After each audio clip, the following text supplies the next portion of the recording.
দেখুন, এমন একজন মানুষ সাহিত্য যার কাছে এই ছোট বড় রাজনীতির বিভাজন কিছু না।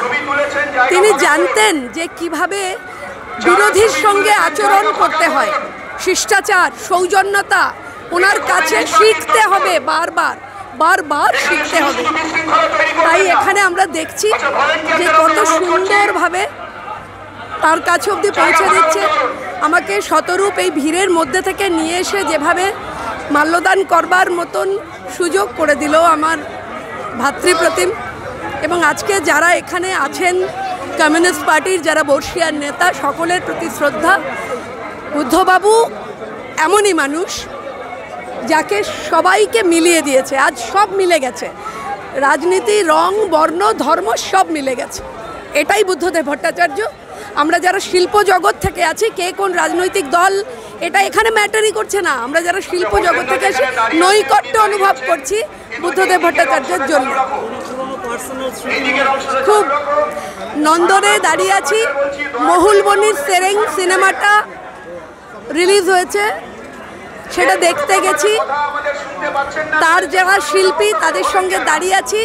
বুদ্ধবাবু ঢুকবেন, পুলিশ যথারীতি ফাঁকা করুন, কিন্তু একদম সোজা ধুতি পাঞ্জাবি, হাতে একটা সিগারেট, মুখে হাসি, বললেন ওদেরই জায়গা, ওদের থাকতে দিন, ওদেরই জায়গা নন্দন।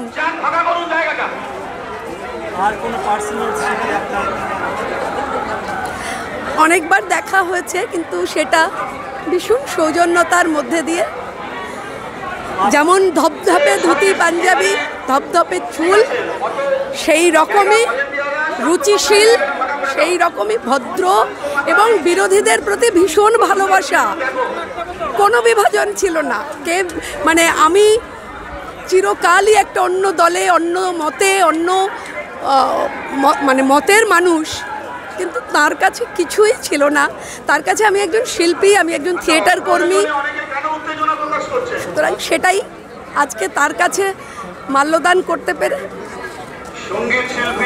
চোখ ভিজে আসছে স্বাভাবিক, কিন্তু আপনার পুরনো যে ছবি এবং যে থিয়েটার, সেখানে কখনো না, একবার কথা ছিল, আমরা যখন বাদল সরকারের সারা রাত্রির করছি তখন একবার আমরা বলেছিলাম, কিন্তু এত ব্যস্ততার মধ্যে কিন্তু আমাদের শুভেচ্ছা বার্তা পাঠিয়েছিলেন, কারণ বাদল সরকার ওনারও খুব প্রিয় একজন নাট্যকার, এবং তখন বাদলবাবু জীবিত আছেন, একটা শুভেচ্ছা চালিয়েছিলেন। সেটাই আমাদের কাছে স্মরণীয় হয়ে রয়েছে।